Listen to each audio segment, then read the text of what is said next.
Welcome back with another video tutorial.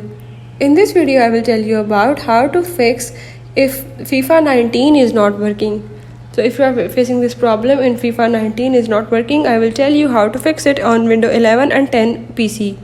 So in this video I will tell you each and every step. You have to follow the steps and learn it. Now let's watch the video.